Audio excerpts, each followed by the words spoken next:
ಕರ್ತನಲ್ಲಿ ಪ್ರೀತಿಯ ಆಸರೆ ಟಿ ವಿ ವೀಕ್ಷಕರಿಗೆ ಯೇಸು ಕ್ರಿಸ್ತನ ನಾಮದಲ್ಲಿ ವಂದನೆಗಳು. ಹಲ್ಲೆಲೂಯಾ.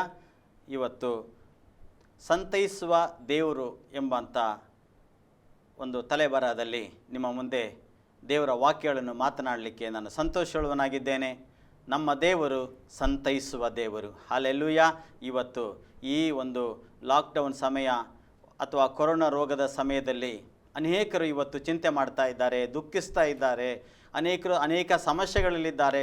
ಒಬ್ಬೊಬ್ಬರ ಸಮಸ್ಯೆಗಳನ್ನು ಕೇಳುವಾಗ ನನ್ನನ್ನು ಆಧರಿಸುವವರು ಯಾರೂ ಇಲ್ಲ, ನನ್ನನ್ನು ಸಂತೈಸುವವರು ಯಾರೂ ಇಲ್ಲ ಎಂಬುದಾಗಿ ದುಃಖ ಪಡ್ತಾ ಇದ್ದಾರೆ. ಹಲ್ಲೆಲೂಯಾ. ಅಂಥ ಸಮಯದಲ್ಲಿ ಯಾರು ನಮ್ಮನ್ನು ಸಂತೈಸದೆ ಹೋದರೂ ಕೂಡ, ನಮ್ಮನ್ನು ಯಾರು ಆಧರಿಸದೆ ಹೋದರೂ ಕೂಡ ನಮ್ಮ ದೇವರು ಸಂತೈಸುವ ದೇವರಾಗಿದ್ದಾರೆ. ಹಲ್ಲೆಲೂಯಾ. ದೇವರ ವಾಕ್ಯ ನಮ್ಮನ್ನು ಬಲಪಡಿಸುವಂಥದ್ದಾಗಿದೆ. ನಮ್ಮನ್ನು ದೇವರು ಆತನು ಅಲಂಘಿಸಿಕೊಂಡು ನಮ್ಮನ್ನು ಸಂತೈಸಿ, ಒಂದು ತಾಯಿ ಯಾವ ರೀತಿಯಲ್ಲಿ ಒಂದು ಮಗುವನ್ನು ಸಂತೈಸುತ್ತಾಳೋ ಆ ರೀತಿಯಲ್ಲಿ ಸಂತೈಸುವ ದೇವರು. ತಂದೆ ಕನಿಕರಿಸುವ ಪ್ರಕಾರವಾಗಿ ಕನಿಕರಿಸುವ ದೇವರೆಂಬುದಾಗಿ ನೋಡುತ್ತೇವೆ. ಈ ಮುಂಜಾನೆ ಈ ಸಮಯದಲ್ಲಿ ದೇವರು ನಮಗೆ ಕೊಟ್ಟಂಥ ವಾಕ್ಯಗಳ ಮೂಲಕವಾಗಿ ನಾವು ಹೇಗೆ ದೇವರು ನಮ್ಮನ್ನು ಸಂತೈಸುತ್ತಾನೆಂಬುದಾಗಿ ನೋಡೋಣ. ಕೀರ್ತನೆ 86ನೇ ಕೀರ್ತನೆ 15ನೇ ವಚನ ಹೀಗೆ ಬರೆಯಲ್ಪಟ್ಟಿದೆ. ಕರ್ತನೆ, ನೀನು ಕನಿಕರವೂ ದಯೆಯುಳ್ಳ ದೇವರು, ದೀರ್ಘಶಾಂತನು, ಬಹಳ ಪ್ರೀತಿಯೂ ನಂಬಿಕೆಯೂ ಉಳ್ಳವನು. ಹಲ್ಲೆಲೂಯಾ. ಕರ್ತನೆ, ನೀನು ಕನಿಕರವುಳ್ಳಂಥ ದೇವರು, ದಯೆಯುಳ್ಳಂಥ ದೇವರು, ದೀರ್ಘಶಾಂತನು, ನೀನು ಬಹಳ ಪ್ರೀತಿಯು, ಆ ಪ್ರೀತಿಯಲ್ಲಿ ನಂಬಿಕೆ ಉಳ್ಳವನು. ನಾವು ಹೇಳ್ತೇವೆ, ನಾವು ಪ್ರೀತಿ ಮಾಡಿದ್ದೇವೆ, ಆ ಪ್ರೀತಿಯನ್ನು ನಂಬಿಕೆಯಲ್ಲಿ ಉಳಿಸಿಕೊಳ್ಳಲಿಲ್ಲ ಎಂಬುದಾಗಿ ನಾವು ಹೇಳುವುದು ಉಂಟು ಪ್ರಿಯರೇ. ಆದರೆ ನಮ್ಮ ದೇವರ ಬಗ್ಗೆ ಹೇಳ್ತದೆ, ಪ್ರೀತಿಯು ಆತನ ಪ್ರೀತಿಯಲ್ಲಿ ಆತನು ನಂಬಿಕೆ ಉಳ್ಳವನು. ಕೀರ್ತನೆ 103ನೇ ಕೀರ್ತನೆ 8ನೇ ವಚನ ಹೀಗೆ ಹೇಳ್ತದೆ, ಯೆಹೋವನು ಕನಿಕರವೂ ದಯೆಯೂ ದೀರ್ಘಶಾಂತಿಯೂ ಪೂರ್ಣ ಪ್ರೀತಿಯುಳ್ಳವನು. ಆತನು ಒಬ್ಬರನ್ನು ಪ್ರೀತಿ ಮಾಡಿದರೆ ಆತನು ಪೂರ್ಣವಾಗಿ ಪ್ರೀತಿ ಮಾಡುವಂಥ ದೇವರಾಗಿದ್ದಾರೆ. ಯೆಶಾಯನ ಪ್ರವಾದನೆ ಗ್ರಂಥ 66ನೇ ಅಧ್ಯಾಯ 13ನೇ ವಚನ ಹೇಳ್ತದೆ, ತಾಯಿ ಮಗನನ್ನು ಸಂತೈಸುವ ಪ್ರಕಾರ ನಾನು ನಿಮ್ಮನ್ನು ಸಂತೈಸುತ್ತೇನೆ. ಯೆಶಾಯ 49ನೇ ಅಧ್ಯಾಯ 13ನೇ ವಚನ 15ನೇ ವಚನ ಹೀಗೆ ಹೇಳ್ತದೆ, ಯೆಹೋವನು ತನ್ನ ಪ್ರಜೆಯನ್ನು ಅಂದರೆ ಮಕ್ಕಳನ್ನು ಸಂತೈಸುತ್ತಾನೆಂಬುದಾಗಿ. ಪ್ರೀತಿಯ ದೇವರ ಮಕ್ಕಳೇ, ದೇವರು ಯಾರಿಗೋಸ್ಕರ ಈ ಲೋಕದಲ್ಲಿ ಬಂದನು? ಈ ಲೋಕಕ್ಕೆ ಬಂದನು. ಕ್ಷೇಮ ಇರುವವರಿಗೆ ಬಂದನ, ಕ್ಷೇಮ ಇಲ್ಲದವರಿಗೋಸ್ಕರ ಬಂದನ. ಕ್ಷೇಮ ಇರುವವರಿಗೋಸ್ಕರ ಬರಲಿಲ್ಲ, ಕ್ಷೇಮ ಇಲ್ಲದವರಿಗೋಸ್ಕರ ಆತನು ಬಂದನು. ಮತ್ತಾಯನ ಸುವಾರ್ತೆ 9ನೇ ಅಧ್ಯಾಯ 12ನೇ ವಚನ ಹೇಳ್ತದೆ, ಕ್ಷೇಮದಿಂದ ಇರುವವರಿಗೆ ವೈದ್ಯನು ಬೇಕಾಗಿಲ್ಲ, ಕ್ಷೇಮ ಇಲ್ಲದವರಿಗೆ ಬೇಕು. ಕ್ಷೇಮದಿಂದ ಇರುವವರಿಗೆ ಇವತ್ತೇನು ಬೇಡ? ದೇವರು ಬೇಡ. ಎಲ್ಲ ಆಸ್ತಿ ಅಂತಸ್ತು ಎಲ್ಲ ಇರುವವರು ಇವತ್ತೇನು ಹೇಳ್ತಾರೆ ಗೊತ್ತಾ? ನನಗೆ ದೇವರು ಬೇಡ. ಆದರೆ ಇವತ್ತು ಈ ಕೊರೋನಾ ರೋಗದ ಮೂಲಕವಾಗಿ ನೋಡ್ತೇವೆ, ಎಲ್ಲರಿಗೂ ಆಸ್ತಿ ಇದೆ, ಸಂಪತ್ತಿದೆ, ಹಣ ಇದೆ, ಕೆಲವು ಸಮಯದಲ್ಲಿ ಅವರಿಗೆ ತಿನ್ನಲಿಕ್ಕೆ ಆಹಾರ ಇಲ್ಲ. ಆದರೆ ದೇವರು ಸಂತೈಸುವಂಥ ಮಕ್ಕಳಿಗೆ ಇವತ್ತು ಆಸ್ತಿ ಇಲ್ಲದೆ ಇರಬಹುದು, ಹಣ ಇಲ್ಲದೆ ಇರಬಹುದು, ಸಂಪತ್ತಿಲ್ಲದೆ ಇರಬಹುದು, ಆದರೆ ದೇವರು ತಕ್ಕ ಸಮಯದಲ್ಲಿ ಆ ಮಕ್ಕಳಿಗೆ ಬೇಕಾಗಿರುವಂಥ ಆಹಾರವನ್ನು ಕೊಟ್ಟು ಪೋಷಿಸುವಂಥ ಸಂತೈಸುವಂಥ ದೇವರಾಗಿದ್ದಾರೆ. ಹಲ್ಲೆಲೂಯಾ. ಆದರೆ ದೇವರು ಏನು ಹೇಳ್ತಿದ್ದಾರೆ ಅಂದರೆ, ಕ್ಷೇಮ ಇರುವವರಿಗೋಸ್ಕರ ನಾನು ಬರಲಿಲ್ಲ, ಕ್ಷೇಮ ಇಲ್ಲದವರಿಗೋಸ್ಕರ ಬಂದಿದ್ದೇನೆಂಬುದಾಗಿ. ಅಂದರೆ ಇವತ್ತು ಆರ್ಥಿಕವಾಗಿ ನಮ್ಮಲ್ಲಿ ಕ್ಷೇಮವಿಲ್ಲವ, ಆರೋಗ್ಯದಲ್ಲಿ ಕ್ಷೇಮವಿಲ್ಲವ, ಮನ ಆಳದಲ್ಲಿ ಅಂದರೆ ಮನಸ್ಸೊಳಗೆ ದುಃಖದಿಂದ ನಾವು ಕೊರಗುತ್ತಿರುವಂಥ ಅಂಥ ಒಂದು ಪರಿಸ್ಥಿತಿಯ ಕ್ಷೇಮವಿಲ್ಲವ, ಅಥವಾ ಕುಟುಂಬದಲ್ಲಿ ಕ್ಷೇಮವಿಲ್ಲವ, ದುಃಖ, ನೋವು, ಕಷ್ಟ, ವೇದನೆ ಅಂಥ ಒಂದು ಪರಿಸ್ಥಿತಿಯಲ್ಲಿ, ಅಂಥ ಒಂದು ಸ್ಥಿತಿಯಲ್ಲಿ ಕ್ಷೇಮವಿಲ್ಲದೆ ನೀವು ಇದ್ದೀರಾ? ಇಂಥ ಕ್ಷೇಮವನ್ನು ಗುಣಪಡಿಸುವುದಕ್ಕೋಸ್ಕರ ಯೇಸು ಈಗ ನಮ್ಮ ಮಧ್ಯದಲ್ಲಿ ಬಂದಿದ್ದಾರೆ. ಹಲ್ಲೆಲೂಯಾ. ಇಂಥ ಯೇಸು ಇವತ್ತು ಎಷ್ಟು ಜನ ಬೇಕೆಂಬುದಾಗಿ ಹೇಳ್ತೀರಿ? ಇವತ್ತು ಆಸ್ತಿ ಇದೆ, ಅಂತಸ್ತಿದೆ, ಸಂಪತ್ತಿದೆ, ಆದರೆ ಇವತ್ತು ಜನ ಅದು ಯಾರನ್ನು ಇವತ್ತು ಕಾಪಾಡಲಿಕ್ಕೆ ಆಗ್ತಾ ಇಲ್ಲ, ಯಾರಿಗೂ ಕ್ಷೇಮ ಕೊಡಲಿಕ್ಕೆ ಆಗ್ತಾ ಇಲ್ಲ, ಸಂಪತ್ತಿಂದ ಕ್ಷೇಮ ಕೊಡಲಿಕ್ಕೆ ಆಗ್ತಾ ಇಲ್ಲ, ಹಣದಿಂದ ಕ್ಷೇಮ ಕೊಡಲಿಕ್ಕೆ ಆಗ್ತಾ ಇಲ್ಲ. ಇವತ್ತು ಎಲ್ಲರಿಗೆ ಹಣ ಇದೆ, ಸಂಪತ್ತಿದೆ, ಎಲ್ಲವೂ ಇದೆ, ಆದರೆ ಇವತ್ತು ಬೇಕಾಗಿರುವಂಥ ಹಾಸ್ಪಿಟ್ಲಲ್ಲಿ ಬೆಡ್ ಇಲ್ಲ, ಅವ್ರು ಕರೆದುಕೊಂಡು ಹೋಗಲಿಕ್ಕೆ ಆಂಬ್ಯುಲೆನ್ಸ್ ಇಲ್ಲ, ಯಾವುದೂ ಇಲ್ಲ ಇವತ್ತು. ಆದರೆ ನಮ್ಮನ್ನು ಸಂತೈಸುವಕ್ಕಿಂತ ಸಮಯದಲ್ಲಿ ನಮ್ಮ ದೇವರು ನಮ್ಮ ಮಧ್ಯದಲ್ಲಿದ್ದಾರೆ. ಅದಕ್ಕಾಗಿ ದೇವರಿಗೆ ಸ್ತೋತ್ರ. ಹಲ್ಲೆಲೂಯಾ. ಇವತ್ತು ಅವರ ಅಂಥ ಜನರನ್ನು ಇವತ್ತು ಲೋಕದಲ್ಲಿ ನೋಡ್ತೇವೆ. ಅನೇಕ ಜನರು ಅನೇಕ ರೀತಿಯಲ್ಲಿ ಕಷ್ಟದಲ್ಲಿದ್ದಾರೆ. ಅವರನ್ನು ಸಂತೈಸಲಿಕ್ಕೆ ಯಾರೂ ಇಲ್ಲ. ತಾಯಿಯನ್ನು ಹೊತ್ತುಕೊಂಡು ನಡೆದು ಓಡಾಡ್ತಾ ಇದ್ದಾರೆ, ತಂದೆಯನ್ನು ಎತ್ತುಕೊಂಡು ಮಕ್ಕಳು ಓಡಾಡ್ತಿದ್ದಾರೆ, ಚಿಕ್ಕ ಮಕ್ಕಳನ್ನು ತೆಗೆದುಕೊಂಡು ತಂದೆ ತಾಯಿಗಳು ಓಡಾಡ್ತಾ ಇದ್ದಾರೆ. ಅವರಿಗೆ ಕ್ಷೇಮ ಕೊಡಲಿಕ್ಕೆ ಯಾರೂ ಇಲ್ಲ. ಆದರೆ ನಾವು ಅಂಥ ಪರಿಸ್ಥಿತಿಯಲ್ಲಿರುವಾಗ ನಮ್ಮ ದೇವರು ನಮಗೆ ಕ್ಷೇಮವನ್ನು ಕೊಡುವಂಥ ದೇವರಾಗಿದ್ದಾರೆ. ಹಲ್ಲೆಲೂಯಾ. ಆತನ ದೇವರ ವಾಗ್ದಾನ ನೋಡಿ, ನಾನು ಕ್ಷೇಮ ಇಲ್ಲದವನಿಗೆ ಬಂದವನು, ಕ್ಷೇಮ ಇರುವವನಿಗೆ ಬಂದವನಲ್ಲ. ಹಲ್ಲೆಲೂಯಾ. ಇವತ್ತೊಂದು ವೇಳೆ ಎಲ್ಲರ ಹತ್ರನೂ ಒಂದು ಸಾಕ್ಷಿ ಹೇಳಿ ಎಂಬುದಾಗಿ ಹೇಳಿದರೆ ಅವರಿಗೆ ಸಮಯವೇ ಸಾಕಾಗುವುದಿಲ್ಲ. ಯೇಸುವಿನ ಬಗ್ಗೆ, ದೇವರ ಬಗ್ಗೆ ಎಷ್ಟೋ ಸಮಯ ಸಾಕ್ಷಿಗಳನ್ನು ಇವತ್ತು ಕೊಡುವಂಥ ಕುಟುಂಬಗಳು, ಮಕ್ಕಳು, ದೇವರ ಮಕ್ಕಳು ಇವತ್ತು ಈ ದೇಶದಲ್ಲಿ, ನಮ್ಮ ರಾಜ್ಯದಲ್ಲಿ, ನಮ್ಮ ಮಧ್ಯದಲ್ಲಿ, ನಮ್ಮ ಪಟ್ಟಣದಲ್ಲಿ ಇದ್ದಾರೆ ದೇವರ ಮಕ್ಕಳೇ. ಹಲ್ಲೆಲೂಯಾ. ಒಬ್ಬೊಬ್ಬರಿಗೆ ಒಂದು 100 ರೂಪಾಯಿ ಕಷ್ಟ ಇರ್ಬೋದು, 1000 ರೂಪಾಯಿ ಕಷ್ಟ ಇರ್ಬೋದು, 10,000ದಷ್ಟು ಕಷ್ಟ ಇರ್ಬೋದು, ಲಕ್ಷದಷ್ಟು ಕಷ್ಟ ಇರ್ಬೋದು, ಕೋಟಿಯ ಒಂದು ಕಷ್ಟ ಇರ್ಬೋದು. ಆದರೆ ದೇವರು ಹೇಳ್ತಾರೆ, ನಿನ್ನನ್ನು ಸಕಲ ವಿಧದಲ್ಲಿ ನಾನು ಸಂತೈಸುವ ದೇವರು ನಾನಾಗಿದ್ದೇನೆ. ನಿನಗೆ 100 ರೂಪಾಯಿ ಕಷ್ಟ ಇದ್ದರೂ ಸರಿ, 1000 ರೂಪಾಯಿ ಕಷ್ಟ ಇದ್ದರೂ ಸರಿ, ಲಕ್ಷ ಕಷ್ಟ ಇದ್ದರೂ ಸರಿ, ಕೋಟಿ ಲೆಕ್ಕದ ಕಷ್ಟ ಇದ್ದರೂ ಸರಿ, ಯಾರು ಸಂತೈಸ್ತಾರೋ ಬಿಡ್ತಾರೋ ಗೊತ್ತಿಲ್ಲ. ಆದರೆ ನಾನು ನಿನ್ನನ್ನು ಏನು ಮಾಡ್ತೇನೆ, ಸಂತೈಸುವ ದೇವರು ಎಂಬುದಾಗಿ ಯೇಸು ಈ ಸಮಯದಲ್ಲಿ ಹೇಳುತ್ತಾ ಇದ್ದಾರೆ. ಅದಕ್ಕೆ ಯೋಹಾನ ಸುವಾರ್ತೆ 14ನೇ ಅಧ್ಯಾಯ 18ನೇ ವಚನದಲ್ಲಿ ಈಗ ಯೇಸು ಸ್ವಾಮಿ ಹೀಗೆ ಹೇಳಿದರು, ನಾನು ನಿಮ್ಮನ್ನು ಅನಾಥರಾಗಿ ಬಿಡುವುದಿಲ್ಲ. ಹಲ್ಲೆಲೂಯಾ. ಅನಾಥರಾಗಿ ಬಿಡುವುದಿಲ್ಲ ಎಂಬುದಾಗಿ ಹೇಳುವುದಾದರೆ, ನಾನು ನಿಮ್ಮನ್ನು ದಿಕ್ಕಿಲ್ಲದವರಾಗಿ ಬಿಡುವುದಿಲ್ಲ. ಇವತ್ತು ಆಸ್ತಿ ಇದೆ, ಹಣ ಇದೆ, ಸಂಪತ್ತಿದೆ, ಎಲ್ಲವೂ ಇದೆ, ಅನುಕೂಲತೆಗಳಿದೆ. ಆದರೆ ಇವತ್ತು ಜನರು ದಿಕ್ಕೆಟ್ಟು ಅಳಿತಾ ಇದ್ದಾರೆ, ದಾರಿ ಕಾಣದಂಥ ರೀತಿಯಲ್ಲಿ ಅಳಿತಾ ಇದ್ದಾರೆ. ಆದರೆ ದೇವರು ಹೇಳ್ತಿದ್ದಾನೆ, ನಾನೇನು ಮಾಡ್ತೇನೆ, ನಿನ್ನನ್ನು ಸಂತೈಸುತ್ತೇನೆ. ಸಂತೈಸುವ ದೇವರು ಏನು ಮಾಡ್ತಾರೆ ಅಂತ ಹೇಳಿದರೆ, ನಮ್ಮನ್ನು ದಿಕ್ಕಟ್ಟು ಅಳೆದಾಡುವ ಹಾಗೆ ದೇವರು ನಮ್ಮನ್ನು ಮಾಡೋದಿಲ್ಲ. ಅಂದರೆ ನಾನು ನಿಮ್ಮನ್ನು ಅನಾಥರಾಗಿ ಬಿಡುವುದಿಲ್ಲ ಅಂತ ಹೇಳಿದರೆ, ನಾನು ನಿಮ್ಮನ್ನು ಏನು ಮಾಡಲ್ಲ, ದಿಕ್ಕಟ್ಟು ಆಗಿ ನಿಮ್ಮನ್ನೇನು ಮಾಡಲ್ಲ, ನಾನು ನಿಮ್ಮನ್ನು ಬಿಡುವುದಿಲ್ಲ, ನಾನು ಕೈ ಬಿಡುವುದಿಲ್ಲ. ಅದಕ್ಕೆ ದೇವರು ಹೇಳ್ತಾರೆ, ನೀನು ಭಯಪಡಬೇಡ ಎಂಬುದೇ ದೇವರ ವಾಗ್ದಾನ. ಇವತ್ತು ನಾನು ನಿನ್ನನ್ನು ಸಂತೈಸ್ತೇನೆ, ನನ್ನ ವಾಗ್ದಾನವನ್ನು ನಂಬಿರುವಂಥ ನಿನ್ನನ್ನು ನಾನು ಕೈ ಬಿಡುವುದಿಲ್ಲ ಎಂಬುದಾಗಿ ತಿರುಗೊಮ್ಮೆ ಆ ವಾಗ್ದಾನ ಮೂಲಕವಾಗಿ ದೇವರು ನಿಮ್ಮನ್ನು ವಾಗ್ದಾನ ಮೂಲಕವಾಗಿ ಬಲಪಡಿಸ್ತಾ ಇದ್ದಾರೆ. ಹಲ್ಲೆಲೂಯಾ. ಲೂಕನ ಸುವಾರ್ತೆ 10ನೇ ಅಧ್ಯಾಯ 30ನೇ ವಚನ ಹೇಳ್ತದೆ, ಒಬ್ಬಾನೊಬ್ಬ ಮನುಷ್ಯನು ಗಟ್ಟ ಇಳಿದು ಯೆರಿಕೋವಿಗೆ ಹೋಗುತ್ತಿರುವಾಗ ಕಳ್ಳರ ಕೈಗೆ ಸಿಕ್ಕಿದನು. ಅವರು ಅವನನ್ನು ಸುಳಿಗೆ ಮಾಡಿಕೊಂಡು ಗಾಯವಾಗುವಷ್ಟು ಹೊಡೆದು ಅವನನ್ನು ಅರೆಜೀವ ಮಾಡಿಬಿಟ್ಟು ಹೋದರು. ಒಬ್ಬ ವ್ಯಕ್ತಿ ಆಕಸ್ಮಿಕವಾಗಿ ಕಳ್ಳರ ಕೈಗೆ ಸಿಕ್ಕಿಕೊಳ್ತಾನೆ. ಅವನನ್ನು ಆ ಕಳ್ಳನು ಹೊಡೆದು ಸುಳಿಗೆ ಮಾಡಿದರು, ಅಂದರೆ ಗಾಯಪಡಿಸಿದರು. ಅದು ಮಾತ್ರವಲ್ಲ, ಅವನ ಜೀವವನ್ನೇ ಅರೆಜೀವ ಮಾಡಿಬಿಟ್ಟು ಹೋದರು. ಪ್ರೀತಿಯ ದೇವರ ಮಕ್ಕಳೇ, ನಮ್ಮ ಜೀವನದಲ್ಲಿ ನಾವು ಕುಟುಂಬ ನಡೆಸ್ತಾ ಇರ್ತೇವೆ, ಸೇವೆ ಮಾಡ್ತಾ ಇರ್ತೇವೆ, ನಾವು ಕೆಲಸಗಳಿಗಾಗಿ ಸಿದ್ಧರಾಗ್ತಾ ಇರ್ತೇವೆ, ಬಿಸ್ನೆಸ್ಗಳಿಗಾಗಿ ಸಿದ್ಧರಾಗ್ತಾ ಇರ್ತೇವೆ, ನಮ್ಮ ಕೆಲಸ ಕಾರ್ಯಗಳಿಗೋಸ್ಕರವಾಗಿ ನಾವು ಸಿದ್ಧರಾಗ್ತಾ ಇರ್ತೇವೆ.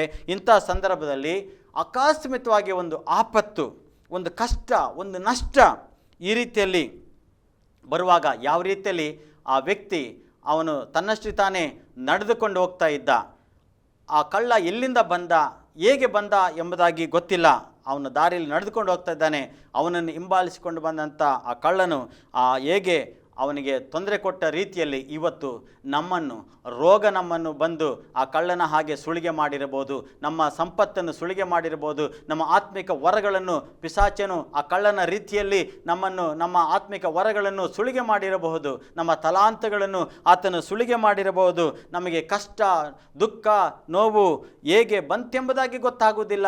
ನಮ್ಮಲ್ಲಿರುವಂಥ ಈ ನೋವಿನ ಮೂಲಕವಾಗಿ ನಾವೆಲ್ಲವನ್ನು ಒಂದು ರೀತಿಯಲ್ಲಿ ಆ ಕಳ್ಳನು ಸುಳಿಗೆ ಮಾಡಿದಂಥ ರೀತಿಯಲ್ಲಿ ನಮ್ಮ ಜೀವನ ಇರಬಹುದು ಪ್ರಿಯರೇ. ಹಲ್ಲೆಲೂಯಾ. ಇವತ್ತು ನಿಮ್ಮ ಜೀವನದಲ್ಲಿ ಒಂದು ವ್ಯಾಧಿ, ಬಂದು ಹಣವನ್ನು ಸುಳಿಗೆ ಮಾಡುವಂಥದ್ದು, ಅವಮಾನ ನಿಮ್ಮ ಜೀವನದಲ್ಲಿ ಬಂದು ಒಂದು ಸುಳಿಗೆ ಮಾಡುವಂಥದ್ದು, ಆ ಕಳ್ಳನು ಯಾವ ರೀತಿಯಲ್ಲಿ ಅರೆಜೀವ ಮಾಡಿದನೋ ಆ ರೀತಿಯಲ್ಲಿ ಅನೇಕ ಜನರ ಮೂಲಕವಾಗಿ ಇವತ್ತು ನಿಮ್ಮ ಜೀವ ಒಂದು ರೀತಿಯ ಒಂದು ಅರೆಜೀವವಾದಂಥ ಪರಿಸ್ಥಿತಿಯಲ್ಲಿ ಇದ್ದರೂ ಕೂಡ ಹಲ್ಲೆಲೂಯಾ, ಜನರ ಅವಮಾನದ ಮೂಲಕವಾಗಿ, ನಾಚಿಕೆ ಪಡಿಸಿದರ ಮೂಲಕವಾಗಿ ಇವತ್ತು ನೀವು ನೊಂದು ಬೆಂದು ಒಂದು ಅರೆಜೀವವಾಗಿದ್ದರೆ, ಆ ಗಾಯದಿಂದ ನೀವು ಇರುವುದಾದರೆ ಗಾಯಪಡಿಸಿ ಇವತ್ತು ಔಷಧಿ ಹಾಕಲಿಕ್ಕೆ ಯಾರೂ ಇಲ್ಲದಿದ್ದರೂ ಕೂಡ ನಮ್ಮ ದೇವರು ನಮ್ಮ ಗಾಯಗಳನ್ನು ಆತನು ವಾಸಿ ಮಾಡುವಂಥ ದೇವರಾಗಿದ್ದಾರೆ, ನಮ್ಮನ್ನು ಸಂತೈಸುವಂಥ ದೇವರಾಗಿದ್ದಾರೆ. ಈ ಲೋಕದವರು ನೋಡ್ರಿ, ನಮಗೆ ಏನಾದರೂ ಗಾಯಗಳಾಗಿ ಅಥವಾ ಹೇಳ್ತಾರಲ್ಲ, ಒಂದು ಈ ರೀತಿಯಲ್ಲಿ ಗಾದೆ ಹೇಳ್ತಿದ್ದಾರೆ, ಉರಿಯುವ ಬೆಂಕಿಗೆ ಏನು ಮಾಡಬೇಡ, ತುಪ್ಪ ಸುರಿಬೇಡ ಎಂಬುದಾಗಿ. ಇವತ್ತು ಜನರು, ಈ ಲೋಕನೇ ಹಾಗೆ, ನಾವು ಕಷ್ಟದಲ್ಲಿರುವಾಗ, ಜೀವದಲ್ಲಿ ನಾವು ಬಿಟ್ಟು ಹೋದಂಥ ಸಮಯದಲ್ಲಿ ಇದ್ದಂಥ ಪರಿಸ್ಥಿತಿಯಲ್ಲಿ ಇರುವಾಗ ಅವರು ಸೀಮೆಣ್ಣೆ ಹಾಕಿ ಸುರಿಯೋದಿಲ್ಲ, ಪೆಟ್ರೋಲ್ ಹಾಕಿ ಸುರಿದು ಹೋಗುವಂಥ ಜನರು ಇವತ್ತು ನಮ್ಮ ಮಧ್ಯದಲ್ಲಿ ಇದ್ದಾಗಲೂ ಕೂಡ ದೇವರು ಏನು ಮಾಡ್ತಾರೆ, ನಮ್ಮ ಗಾಯಗಳನ್ನು ಆತನ ಏನು ಮಾಡ್ತಾನೆ, ಆತನ ರಕ್ತದಿಂದ ಕಟ್ಟಿ ನಮ್ಮನ್ನು ವಾಸಿ ಮಾಡಿ, ಆತನ ಮೃದುವಾದ ಮಾತುಗಳ ಮೂಲಕವಾಗಿ ಮಾತನಾಡಿ ನಮ್ಮನ್ನು ಸಂತೈಸುವಂಥ ದೇವರಾಗಿದ್ದಾರೆ. ನಿನ್ನನ್ನು ಸಂತೈಸ್ತೇನೆ, ಯಾರು ಕೈ ಬಿಟ್ಟರು ನಾನು ಕೈ ಬಿಡುವುದಿಲ್ಲ, ನಿನ್ನನ್ನು ನಾನು ಅನಾಥನಾಗಿ ಬಿಡುವುದಿಲ್ಲ. ಹಾಲೆಲೂಯಾ. ಪ್ರೀತಿಯ ದೇವರ ಮಕ್ಕಳೇ, ನಾವು ಯೇಸುವನ್ನು ಕಂಡುಕೊಳ್ಳೋಕ್ಕಿಂತ ಮುಂಚಿತವಾಗಿ ನಾನು ನನ್ನ ತಂದೆಯನ್ನು ಕಳೆದುಕೊಂಡಾಗ, ನಂತರ ನನ್ನ ಒಂದು ತಾಯಿ ನನ್ನನ್ನು ರಕ್ಷಣೆ ಹೊಂದಿ ಅವರು ರಕ್ಷಣೆ ಮಾರ್ಗಕ್ಕೆ ಬಂದು ದೇವರನ್ನು ಕಂಡುಕೊಂಡು ತಿರುಗಿ ಅವರು ಕರ್ತನಲ್ಲಿ ನಿದ್ರೆ ಹೋದಾಗ ನಾನು ಅಳ್ತಾ ಇದ್ದೆ, ನಾನು ಅನಾಥನಾಗಿ ಬಿಟ್ಟೆನಲ್ಲ ದೇವರೆಂಬುದಾಗಿ. ದೇವರು ಹೇಳಿದ, ನನ್ನ ಮಗನೇ, ನೀನು ಅನಾಥನಲ್ಲ.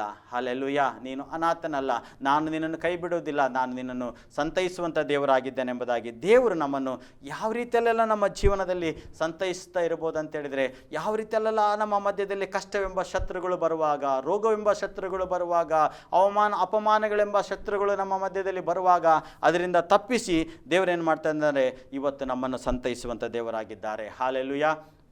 ನಾವು ದಾವೀದನ ಜೀವನದಲ್ಲಿ ಕೂಡ ನೋಡುವಾಗ 2 ಸಮುವೇಲನ ಪುಸ್ತಕ 17ನೇ ಅಧ್ಯಾಯ 1ನೇ ವಚನದಲ್ಲಿ ಈ ರೀತಿಯಲ್ಲಿ ನೋಡ್ತೇವೆ, ಐತೋಫೇಲನು ದಾವೀದನಿಗೆ ದ್ರೋಹ ಮಾಡಿದ. ಹಾಗೆಯೇ ಇವತ್ತು ನಮ್ಮ ವಿಷಯದಲ್ಲಿ ಕೂಡ ಅನೇಕರು ದ್ರೋಹ ಮಾಡುವಂತರಾಗಿದ್ದಾರೆ, ವಂಚನೆಗೆ ಒಳಗಾಗುವಂಥ ಪರಿಸ್ಥಿತಿ ನಮ್ಮದಾಗಿರುತ್ತದೆ.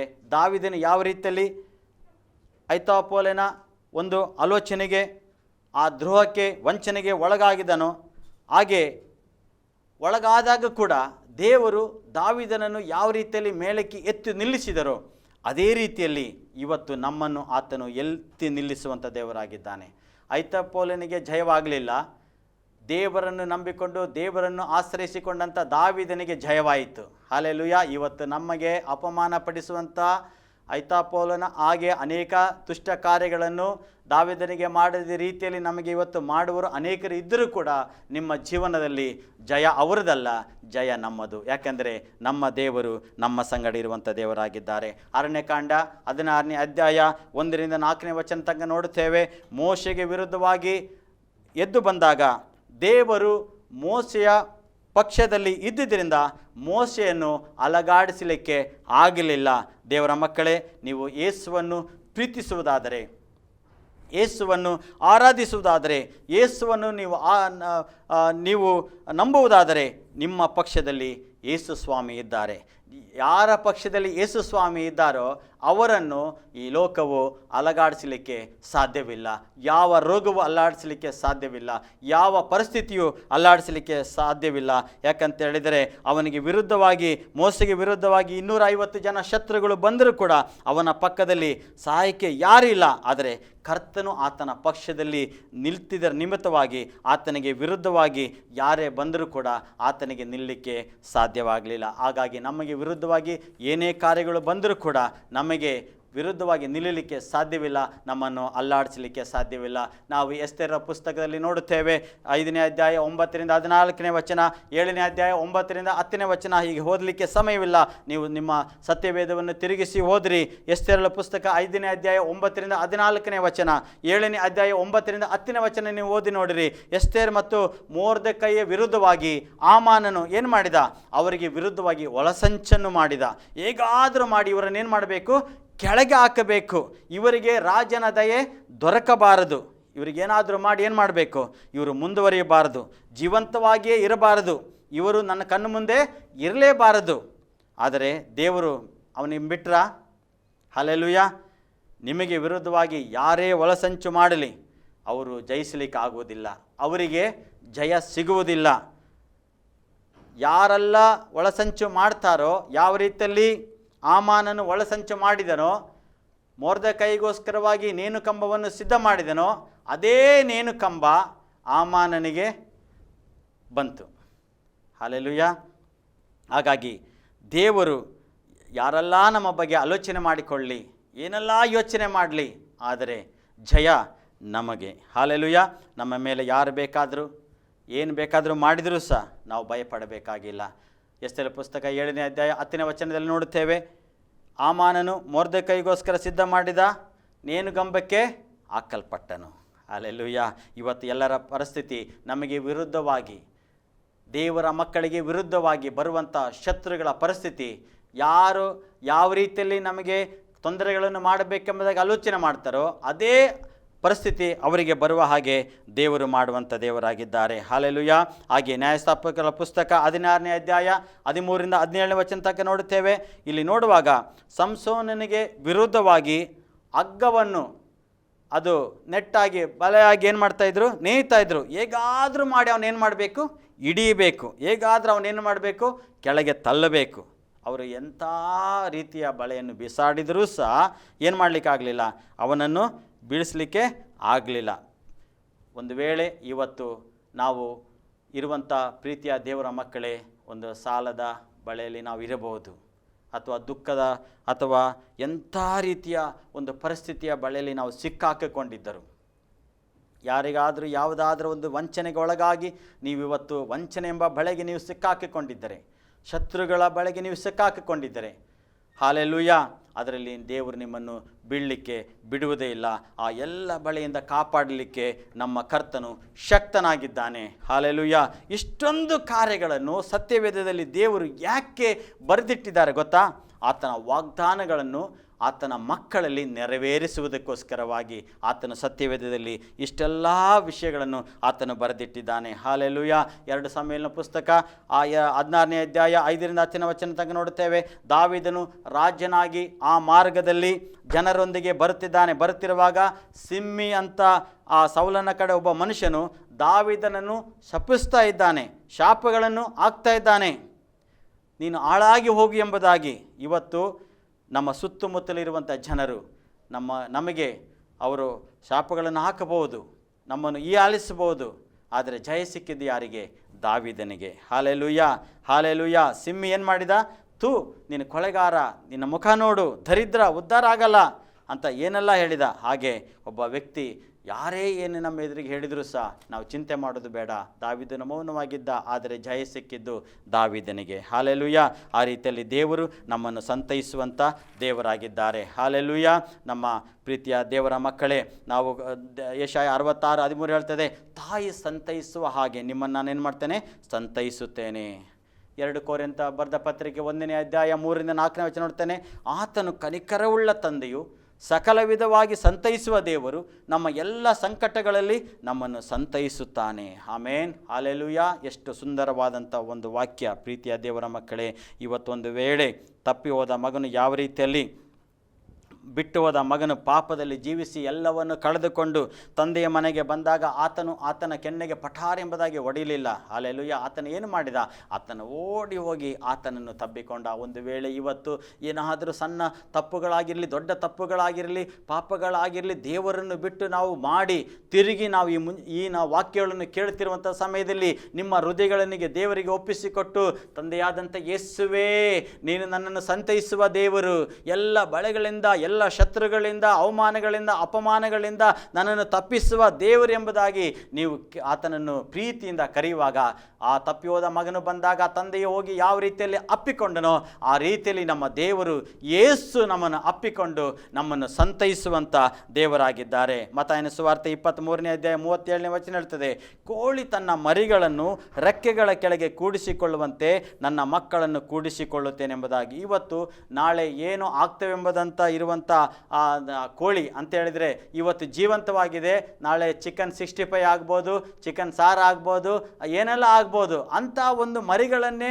ಆ ಕೋಳಿ ಆ ಮರಿಗಳನ್ನು ಕಾಪಾಡುವಾಗ ಅದಕ್ಕಿಂತಲೂ ಶ್ರೇಷ್ಠವಾದಂಥ ಆತನ ಮಕ್ಕಳನ್ನು ದೇವರು ಯಾವ ರೀತಿಯಲ್ಲಿ ಸಂತೈಸಬಹುದು, ಯಾವ ರೀತಿಯಲ್ಲಿ ಆತನು ಕಾಪಾಡಬಹುದು. ಕೋಳಿ ದೂರದಲ್ಲಿ ಹದ್ದುಗಳನ್ನು ನೋಡಿ ಆ ಮರಿಗಳನ್ನು ಬಾಚಿಕೊಂಡು ಅದನ್ನು ಉಳಿಸ್ಲಿಕ್ಕೋಸ್ಕರವಾಗಿ, ಅದು ಪ್ರಾಣ ರಕ್ಷಣೆಗೋಸ್ಕರವಾಗಿ ತನ್ನ ರೆಕ್ಕೆಗಳನ್ನು ಚಾಚುವಂಥದ್ದಾಗಿದೆ.